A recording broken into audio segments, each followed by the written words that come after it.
This is an introduction to FastAPI. It's part of the HTMX series. We're going to install a pip with pip using a virtual environment, and we're going to install the standard package set with FastAPI.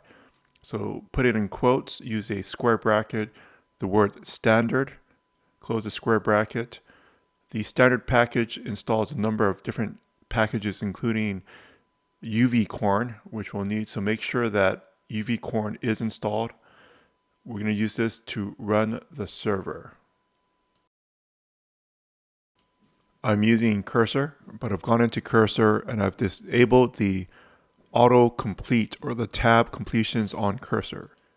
If you don't have Cursor, you can use VS Code. It's the same. So let's first import FastAPI from the FastAPI package. Then we're going to instantiate FastAPI and use this variable app as the way to interact with FastAPI. Since FastAPI uses async, we're going to use the async keyword in front of the method for home. This sets up we're going to set up a home route, and we're going to return a string at this point. FastAPI comes with a set of decorators, so to get the route when you hit the web browser to the root of the site, we're going to use a decorator for app.get and specify the home route with that slash. Now to run FastAPI, we're going to use an asynchronous server gateway, UVcorn. So this is a ASGI, it's not a WSGI. It's a server that can handle async operations. It's great. Okay, we have the FastAPI server running right now on port 8000. So we can test this thing with, for example, curl. You could use Postman. You could use any other API endpoint type of tester. Let's do a quick test with curl. We're getting back the string for hello world. If you use a web browser, you can use a GET request for the web browser and access it. I'm using a JSON extension to print the JSON. This tutorial series is not using FastAPI as an API server. We're going to use FastAPI to serve up HTML. So to use HTML served up from FastAPI, we need to use the HTML response set of packages from FastAPI.responses.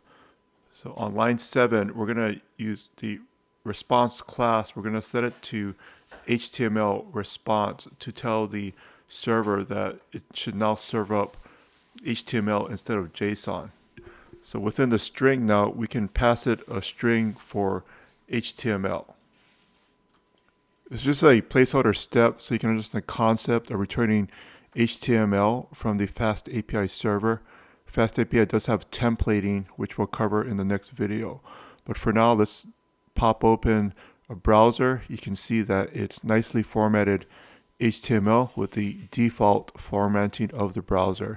We can also put an image in here. So go to a site like pixabay.com or any other site where there's some images that you can access that are free to use. I'm opening up the image in a separate tab to get the URL. I want to copy the URL of the image and drop it into the HTML snippet as a test. This will hint at some of the possibilities with FastAPI. If you serve up HTML, you can easily embed any type of HTML element or the buttons, and we'll add interactivity in a future video with HTMX. But right now it's just straight HTML. So H1 is the heading 1, and we'll just add in the image source with the source of the networked image that we have.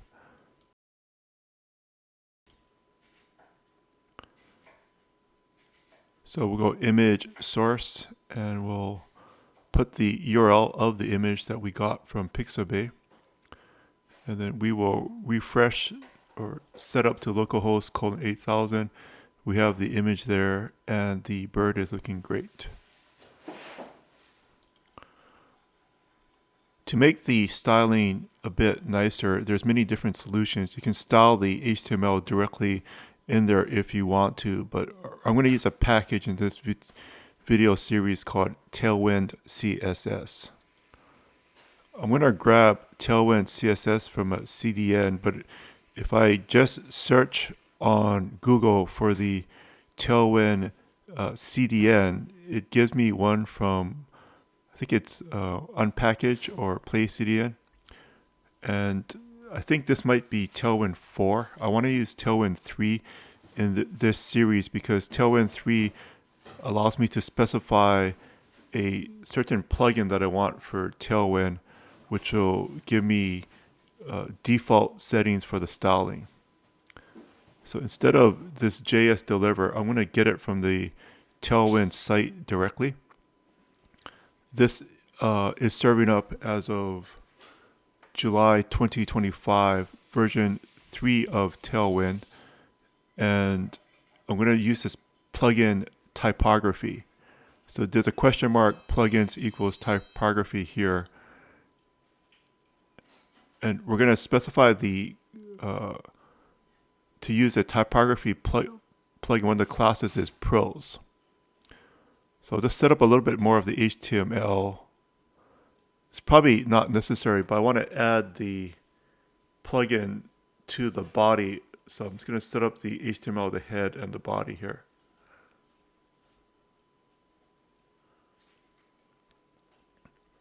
If you're not familiar with Tailwind, it's also maybe a bit counter to the separation of concerns trend that's going on, where it puts the styling directly into HTML. So it's highly controversial, but this series does cover HTMX. So if you like this method, it's good. You have the default fonts, the picture looks a bit better, the sizing, and because we're using this pros class on the typography plugin, it does use default stylings. We'll set up padding 6 that's all around.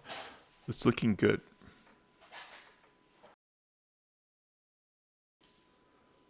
Okay, we'll just maybe change the title away from Hello World, and you'll have finished your first FastAPI application, which you could host on someplace like Netlify or Vercel, not GitHub Pages. Okay, now we have this beautiful title, and congratulations, you've just finished your first asynchronous FastAPI application. In this first video, we focused on getting FastAPI configured. In the next video, we're going to focus on streaming the data over. This simple example has the HTML embedded into the return statement, but we're going to use server sent events, streaming, and starlet underscore SSE along with the HTML template. In the third video, we're going to hook it up into an LLM. We're going to use Ollama for local LLM. It does work, the similar concept with things like OpenAI. And in future videos, we'll get into things like streaming the words over from the AI. Instead of just one single chunk, we'll stream each word and have it appear on the screen as single chunks.